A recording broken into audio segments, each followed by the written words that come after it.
Jeudi 1er août 2024, le jour se lève, laissant échapper une mauvaise nouvelle. Dans les réseaux sociaux, quelqu'un a des nouvelles de Kalalobé. Suzanne Kalalobé est décédée. Suzanne Kalalobé est décédée. Une combattante vient de déposer les armes. Un baobab est tombé et la toile s'emballe. Décès de la journaliste Suzanne Kalalobé au Cameroun. a tiré sa révérence. C'est avec stupeur et consternation égérie de la presse nationale et compte du journaliste. Suzanne Kalalobé, décédée ce jeudi. Chantal Biya inconsolable. Une grosse perte, Massou et de pour l'éternité. Personnage atypique, la grande royale quitte la scène. Avec tristesse, j'apprenais le rappel à Dieu de mon ami. Comment peut-on en effet imaginer enterrer son enfant alors qu'on est soi-même âgé de plus de 90 ans? Emporté par la maladie. Après un combat sans merci contre la maladie, livré de manière discrète et exemplaire sans jamais se plaindre. J'ai envie d'admirer la dignité parce qu'il y en a d'autres qui pleurent sur les réseaux sociaux, qui commandent la compassion, qui commandent les médicaments. Suzanne a commencé à se plaindre d'une jambe malade. Ça s'est empiré, ça allait progressivement. Elle avait perdu l'appétit. Ancien journaliste à Equinox Radio, où il a côtoyé Suzanne Kalalobé pendant au moins 10 ans, Albert Ledouillon-Dieu témoigne. C'était une grande gueule qui était surtout une anticonformiste. Hyper libre de ton. Pas souvent d'accord, c'était ça son trait de caractère. Jamais vous ne pourriez discuter avec Kalalobé de 3 à 5 minutes sans rien apprendre, c'était impossible. Une femme qui se met à l'écart des règles et des normes dominantes. Une intellectuelle à part. Quelques mois avant sa mort, nous l'avons rencontrée à Douala où elle résidait. Voici les derniers coups de gueule, les dernières confidences de Suzanne Kalalobé.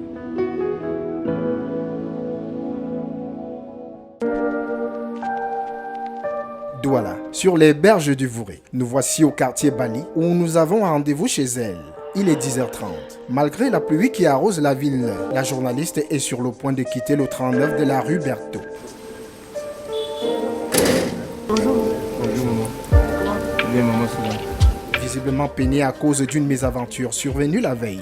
On m'a volé tout mon argent hier. Je sais pas. J'étais avec un jeune ami. Allons-y, on va à Daïdo. Mais bon, il en faut plus pour gâcher sa journée à Dame Kalalobé. Tous les dimanches, elle produit près de 3 heures de programme sur 2 radios de la place, donc Peña Mundi FM, une radio communautaire Sawa, où elle co-anime avec son groupe Djambar, entre 11h et midi, une émission culturelle. La parole des anciens, la parole des sages. Et Dash Radio du groupe Dash Media, où elle présente de 14h à 15h30, La Panafricaine, une émission à forte connotation politique, où des personnalités peuvent vous pousser la chansonnette comme Kawala, qui mime du Salignolo.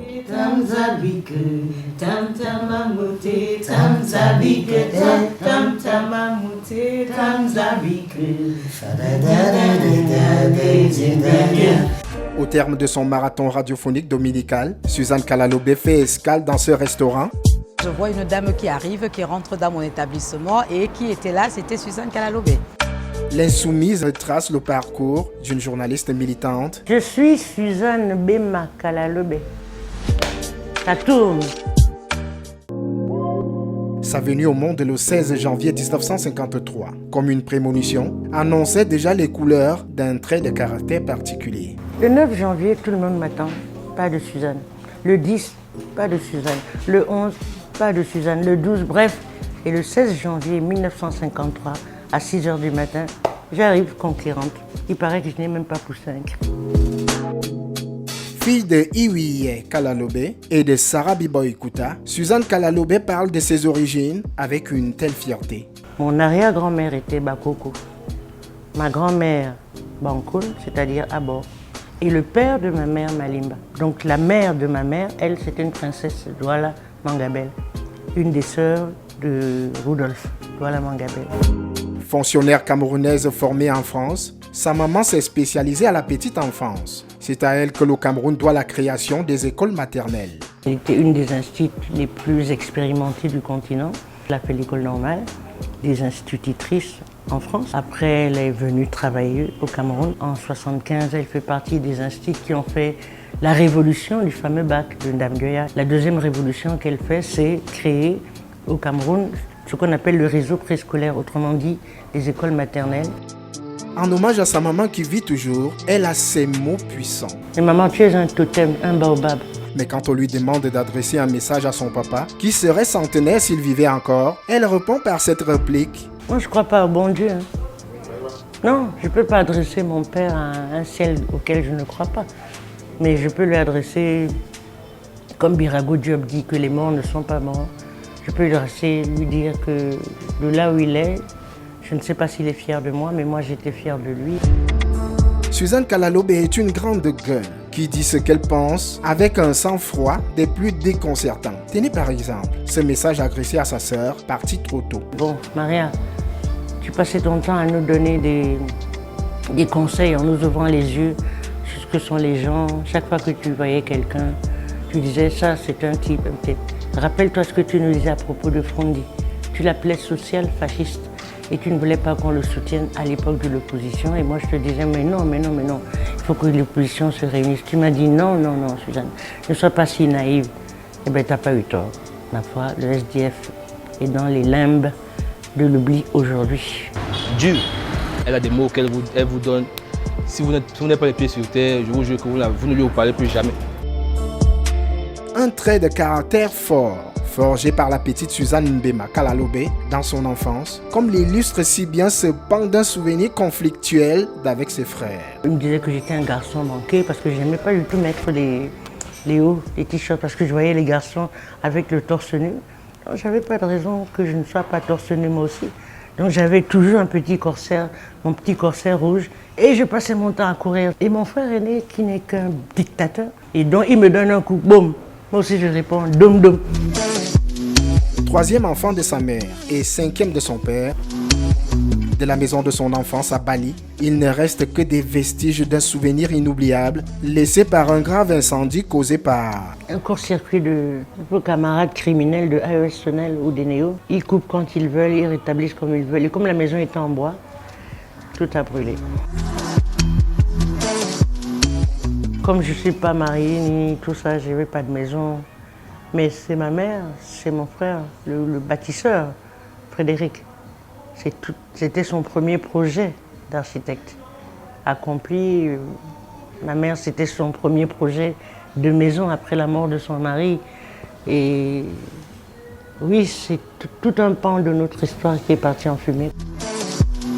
Pour reconstituer le puzzle du mythe Suzanne Kalalobe, nous nous sommes lancés sur les traces de son parcours scolaire qui nous ont conduit d'abord au Petit Jos à Bonanjo. C'était l'école des bobos, des familles aisées. En 1963, alors qu'elle a 10 ans, Suzanne Kalalobe s'envole pour la France. 6e, donc à l'âge de 10 ans, dans un collège à Neuilly, il faisait un froid de canard.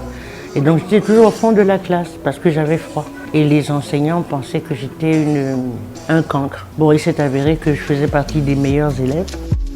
Elle continue ses études dans le sud-ouest de la France où elle s'est littéralement radicalisée. En 4e, quand nous sommes allés à Bordeaux, j'étais peut-être le dépaysement. Ma mère ne voulait pas que je sois à la maison.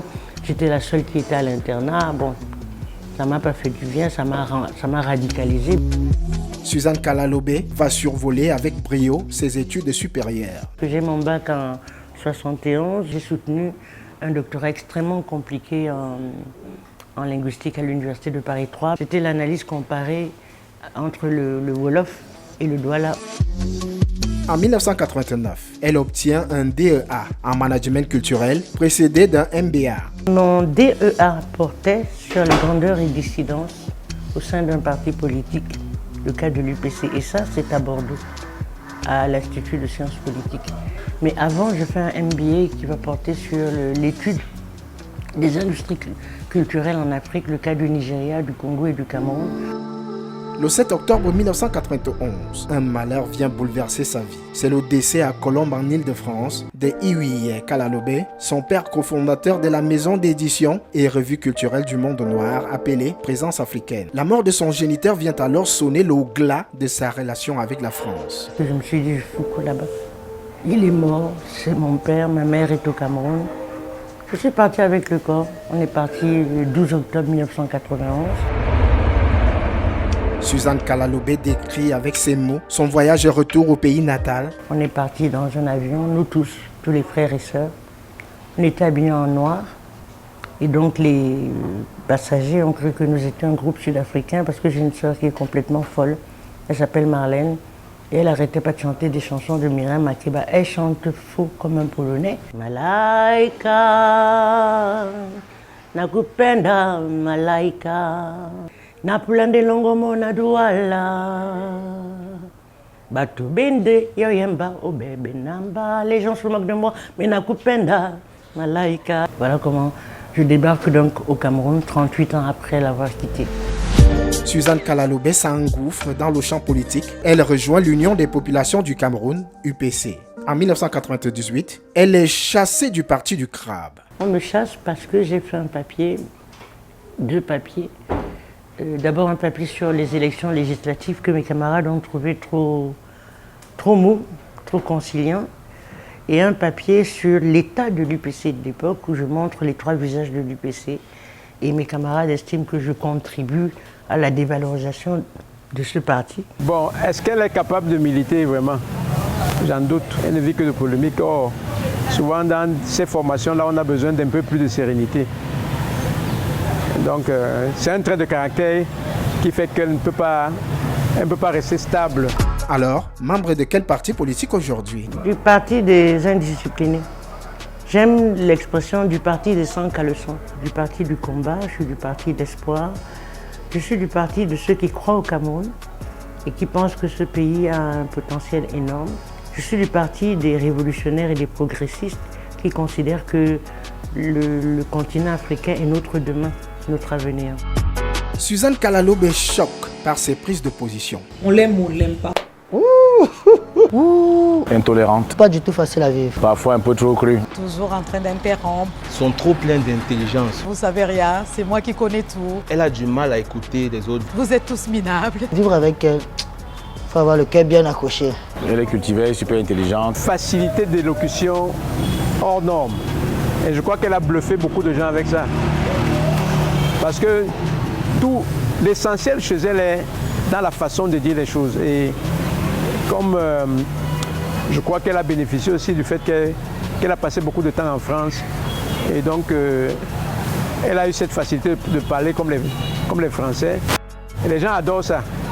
Mais souvent, le contenu peut être pauvre. Elle préfère ne pas avoir quoi que ce soit dans sa poche et se rendre service aux autres. À son retour au pays, notre intello rebelle embrasse le journalisme. Pour rendre hommage à mon père, mais sous la pression de ses amis. Les 2 congrès de l'UPC, Célestin Monga me demande de faire un papier sur ces congrès-là. Donc j'écris un papier de 8 pages, très très bien payé. D'ailleurs, à l'époque, c'était l'équivalent de 8 000 € quand même. Hein. Pour un petit papier, ça vaut la peine de le faire. Et si vous voulez, j'ai mes oncles, les amis de mon père qui lisent ce papier, qui viennent me trouver pendant les obsèques. Parce que ça a lieu pendant les obsèques de mon père. Bon, j'avais déjà commencé à faire des chroniques pour Tchunke dans la nouvelle expression qui s'appelait Point de vue. Je me suis dit, ok, pourquoi pas. Tchunke voulait qu'il y ait deux sons de cloche dans son journal. Il y avait l'éditorial de Jacques Blaise Mzié et il fallait le contrepoids de Suzanne Kalalobé qui s'appelait Le Point de vue. Après une entrée en matière avec ses points de vue dans la nouvelle expression, c'est sur Equinox Radio que Suzanne Kalalobé fait sa première en radio. Je fais une interview de Guy Laberty, qui à l'époque représentait le Parti socialiste pour les questions africaines. Et j'aime bien le ton que j'ai dans cette émission, dans cette interview. Et Tchunke me propose de faire quelque chose à sa radio. Il me propose 2 émissions, une de dimanche, de débat, et une autre comme je veux. Donc c'est là où je crée Polémos, qui est une émission d'interview contradictoire, polémique comme son nom l'entend. On va à la guerre comme à la guerre, c'était pas courant du tout au Cameroun. Toute l'histoire politique sud-africaine. Et puis je fais aussi une émission de littérature qui s'appelle Livre noir et musique d'Afrique. Cependant, sa première en télé, c'est sur Canal 2 International, où elle débarque comme productrice. C'est Tchatoué qui me propose en disant qu'il ne peut pas me payer, qu'il vaut mieux que je sois mon propre producteur. Il me donne même un peu d'argent pour pouvoir ouvrir la boîte, en disant qu'il est mieux que je sois productrice de l'émission, des émissions qu'on pouvait proposer et que je gagnerais plus d'argent comme ça alors qu'il ne peut pas me payer. Bon, évidemment c'était un leurre, mais ça me donnait une certaine autonomie qui m'a permis d'organiser EBK Productions avec Jean Célestin et avec lequel on a fait de nombreuses productions autonomes très très libre avec les moyens du bord. Parce que si je vous critique, je me prends pour qui? À Emmanuel Chatué. Merci. Je voudrais lui dire merci parce que je trouve qu'il a été compréhensif et ouvert comme patron. Mais bon, c'est dommage qu'il soit sénateur maintenant. Le succès des productions de Suzanne Kalalobé dans la télévision d'Emmanuel Chatué va rendre vert de rage Séverin Tchunke, qui a tout fait de lui rappeler que sa maison, c'est dans les médias du groupe Equinox. J'ai eu des problèmes avec Tchunke qui voulait que je vienne travailler chez lui. Donc j'ai inventé un concept qui s'appelait Maassou. Enfin, ça s'appelait Vendredi soir avec Maassou. Il y a un certain nombre de choses qui évoluent. C'est une émission culturelle le vendredi soir. C'est vraiment agréable. Je regardais très souvent chez Maassou, évidemment pas pour l'invité. Parce que pour que l'invité soit à la hauteur, c'était pas évident.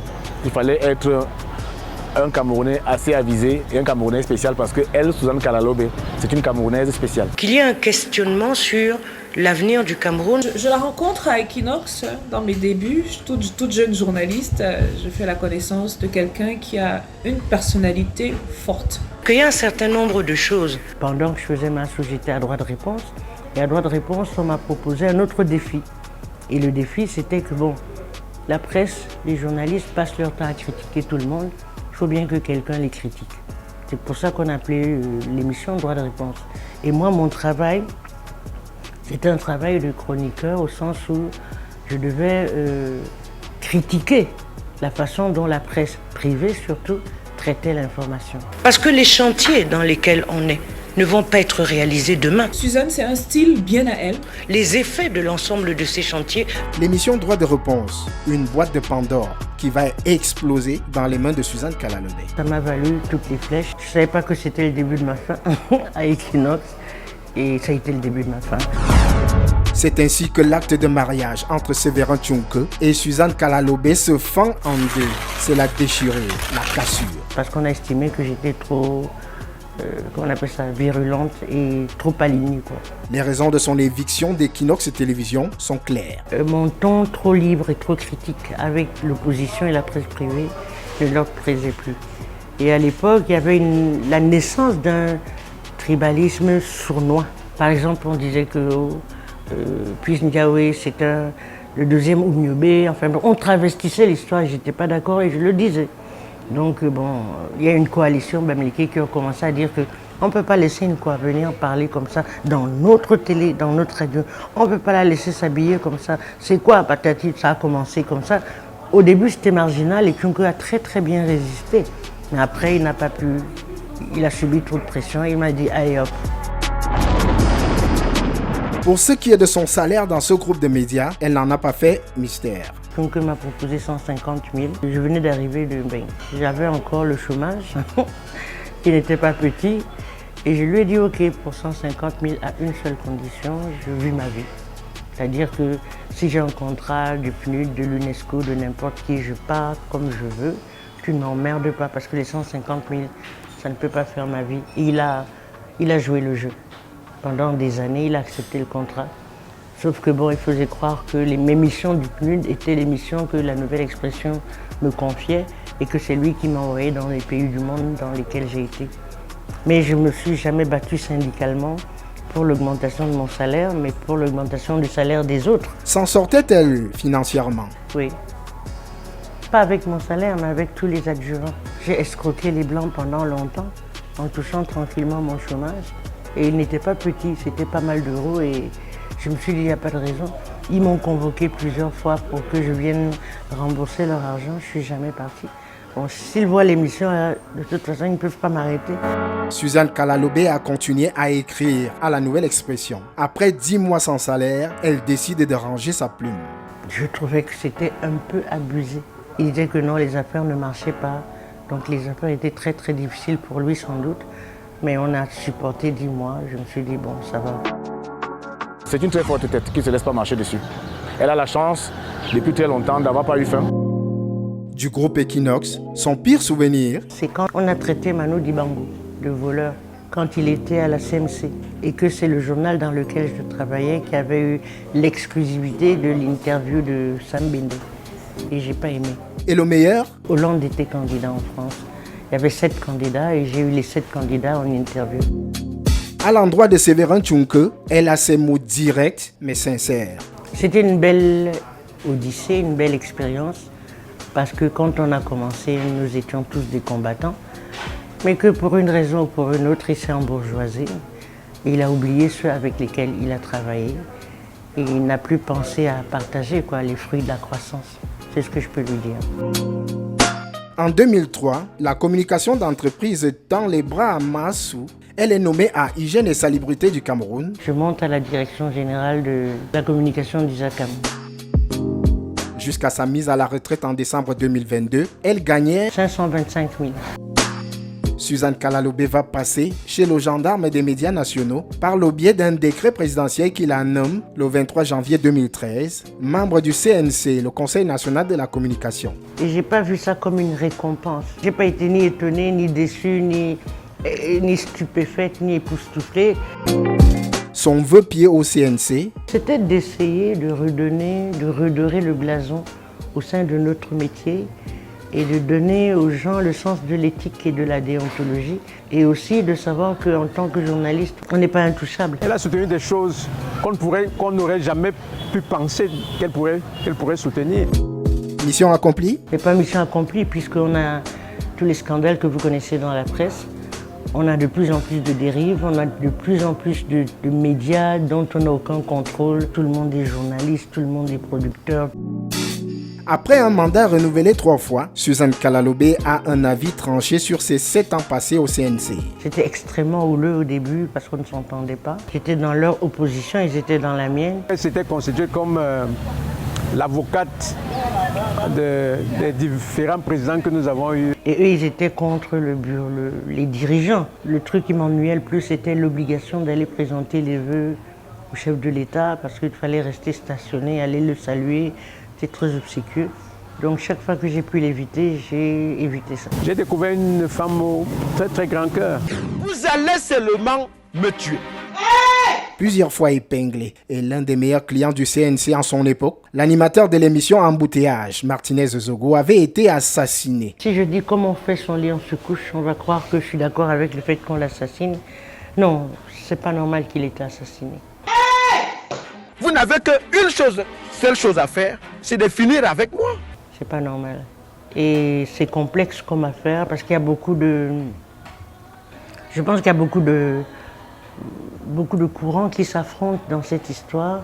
Il y a beaucoup de causes de l'assassinat de Martinez Zogo.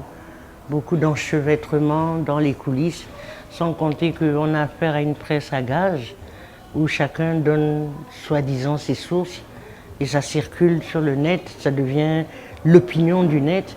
Mais personnellement, je ne pense pas qu'il ait été assassiné par Amougou Belinga sous la demande de Laurent Esso. Je vais vous montrer que la papaye, c'est le fruit du blanc. Ce que je peux lui dire, et à d'autres journalistes, c'est que quand des titans s'affrontent, il ne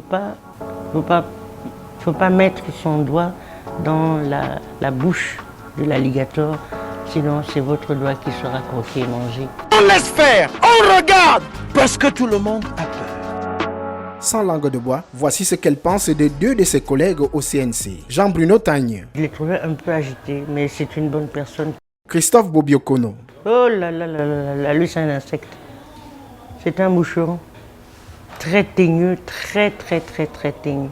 Mais sans langue de bois non plus. Bon, c'est vrai que je dis les choses comme je les pense. Férue de culture et naturellement de musique, Suzanne Kalalobé a souvent poussé la chansonnette. Félix Moumi was one of my friends. On l'a vu avec un groupe appelé Jalalilon. Un groupe de jeunes révolutionnaires. So we sing. Mais on a fait beaucoup de concerts antiracistes dans beaucoup de villes de France. On a été jusqu'en Allemagne, on a été en Italie, on a été en Corse aussi. Et quand on lui demande son avis sur le niveau actuel de la musique camerounaise, il y a le meilleur comme le pire. Je ne m'arrête pas à Malox ou ténor ou les toncas. Comment vous appelez ça? Ça a commencé, voilà ça au... Voilà ça au... Voilà ça. Je ne m'arrête pas à ça, mais je m'appuie sur... ce que fait Bona, ce que fait Etienne Bappé, ce que fait Sangon de Dindolo, ce que fait Kares Futsu, Charlotte Dipanda, ce qu'ont fait les Salignolo. J'écoute d'autres musiques que celles qu'on nous impose en nous faisant croire que c'est ça la musique camerounaise. Si la musique est une niche de bonheur pour la femme de poing qu'elle est, côté cœur, Suzanne Kalalobé n'a vraisemblablement pas toujours tiré de bons numéros, même si avec Bea Manouea, leur idylle est allée au-delà de 45 ans de relations amoureuses sans concrétisation. Ce qu'on vivait dépassait le mariage. Si elle ne trouve pas d'importance à se marier, c'est parce qu'elle a un avis tranché sur les hommes. Les hommes sont des gens extrêmement dangereux. C'est-à-dire, dès que vous devenez leur femme, vous devenez aussi leur domestique supérieur. Donc je ne tenais pas à devenir la domestique supérieure de mon compagnon avec lequel nous avions le même âge. On était à égalité surtout. Il n'y avait pas de raison que je devienne son épouse pour être sa domestique ou simplement la pondeuse qui va lui faire des enfants à la maison. Donc bon, lui et moi, on n'était pas d'accord sur ça. Lui, il a toujours voulu se marier, moi je ne voulais pas. Et j'avais une conception très révolutionnaire du couple, libre. Bon, lui, il avait une conception de sa liberté à lui, à condition que lui, il se libère de toutes les charges de ses... Vous voyez ce que je veux dire, non? Donc je n'étais pas d'accord avec ça. Et je n'étais pas d'accord avec ce que je supposais dans le mariage comme asservissement de la femme, ou de l'homme d'ailleurs. Parce qu'en fait, quand vous dites mon épouse, c'est des contraintes qui vous amènent à vivre des relations bizarres. Suzanne Kalalobé représente la liberté. C'est-à-dire qu'on fait ce qu'on veut, on avance dans sa vie selon ses préceptes, selon ses conditions. Oh, je vis seule, oui, je vis seule sentimentalement. Je ne sais pas si ça me pèse tellement, je ne sais pas. Des fois oui, des fois non, je ne sais pas. Parce que des fois je me dis que je l'ai bien cherché. Hein. Parce qu'on me reproche des choses. Libertine comme elle assume, elle fume, elle boit ce qu'elle veut, elle rentre à l'heure qu'elle veut. Elle ne s'efface pas devant un homme. Et moi je continue à être comme je suis. Je dis qu'à mon âge c'est difficile de changer. Donc j'aurais du mal à critiquer les personnes qui me quittent. Massou a dit que elle, Massou, son corps n'est pas le corps d'une seule personne. Je suis devenue sugar mommy. Je sais pas ce que c'est que les sugar mommy. Je suis devenue une sugar mommy. J'ai pas de gars. On m'a chassée. En relevant le fait qu'elle est devenue sugar mommy, Suzanne Kalalobé explique. J'ai vécu une histoire avec un jeune que j'ai trouvé exceptionnel. Donc j'ai assumé. Je suis une sugar mommy. Il est plus jeune que moi, d'accord. Je suis plus vieille que lui, d'accord. Il m'était revenu qu'elle avait du béguin pour moi. À l'époque, j'étais très flatté parce que je suis amoureux de l'intelligence. Je lui ai dit et elle m'a invité dîner chez elle en tête à tête en me disant comme tu es amoureux de l'intelligence, je suis intelligente. Il y a ce type de femme que vous admirez tellement que vous préférez vous arrêter à l'intellect. Ne se gêne d'ailleurs pas d'ironiser sur ses problèmes de cœur en faisant le parallèle avec son militantisme. D'ailleurs, on me chasse toujours. Même avec les gars, je ne parle pas, hein. C'est eux qui me chassent. Je ne parle jamais comme ça. On m'a chassé. Elle est comme ça, la Suzanne Kalalobé. Son avis se vend pas cher. Il suffit de demander. Dans notre jeu, un nom, une critique, elle ne déroge pas à son code d'honneur, à sincérité. Le RDPC. Parti de masse, parti de cadre, parti qui a des automatismes. Séverin Tchunke. Patron. Emmanuel Chatoué. Gentil. Achille Mbembe. C'est un de mes intellectuels préférés qui a un peu dérivé. Claude Abbé. Il dit ce qu'il pense. Mathias Eric Onangini. Onangini, pour moi, a été pendant longtemps l'un des meilleurs politologues camerounais et politistes. Et maintenant, la posture qu'il a prise à parler tous les jours à la télé a figé un peu son intelligence et il est devenu instrumentalisé. Dans la catégorie des moins huppés dans son estime, il y a Equinox TV, Maurice Kamto, le MRC et l'entreprise Eneo. Macabo. Double Macabo. Macabo, puissance 5. La brigade anti-sardinard. Oh, là-bas, ça c'est des djihadistes, là-bas, des radicaux. On devrait les arrêter et les mettre tous en prison. Dans la catégorie spéciale Peut mieux faire. Pobia, notre président, toujours droit devant. Pobia, toujours sugar. Je critique le système néolibéral qui a fabriqué des Paul Biya et qui risquent d'en fabriquer beaucoup, comme les Maurice Kamto, qui sont dans le même système, même s'ils critiquent la gouvernance de Paul Biya. Sur les émissions de débat dans nos médias, il y a une part de mimétisme, si vous voulez, et manque total d'imagination et de travail. Manque total de travail. Et puis bon, il y a aussi que les débats, c'est l'émission la moins chère à produire. Ça ne demande rien, sauf des tchatcheurs qui viennent s'asseoir. Si vous prenez n'importe comment, vous prenez pour qui, au fait? Ça ne demande pas un travail très élaboré de production, je crois que c'est ça. Mais à mon avis, ça ne sert pas à grand-chose. Et ses journalistes préférés? Barbara Etoa, Charles Ndongo, Marie-Claire Nana, Alain Belimbi, Ibrahim Chérif, Martin Kamemim, Polycarpe Issoumba, Armand Oukol, Armel Nga. Des projets, elle en avait. Sur le court terme, j'ai lancé avec des jeunes que vous avez vus une société qui s'appelle Djambar, Osons la culture. Je travaille aussi avec un certain nombre de Doualais sur l'association des amis de la ville de Douala que nous sommes en train de mettre en marche pour réaliser un magazine pour la ville de Douala, une web TV pour la ville de Douala, Moulema TV.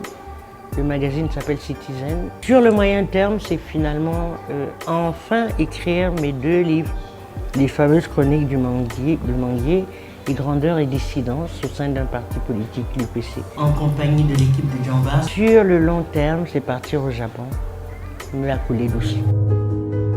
Le rêve de son exil nippon s'étant finalement envolé, il ne nous restera que son esprit vif et impertinent qui a fait de Suzanne Kalalobé une grande journaliste qui a mené ses combats. Désormais, la combattante s'endort pour l'éternité, comme Ruben Oumniobé dont elle chante ici la gloire, un extrait de l'album Ni Africa Ni Yozo, écrit par celui qui a été son compagnon, Beyaman Weyak.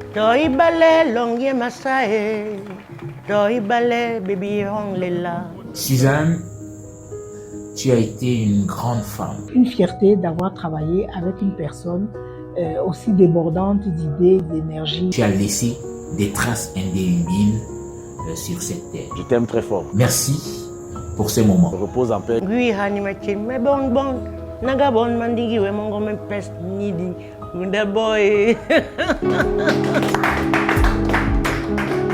Suzanne Mbema Kalalobé, à jamais dans le panthéon médiatique camerounais.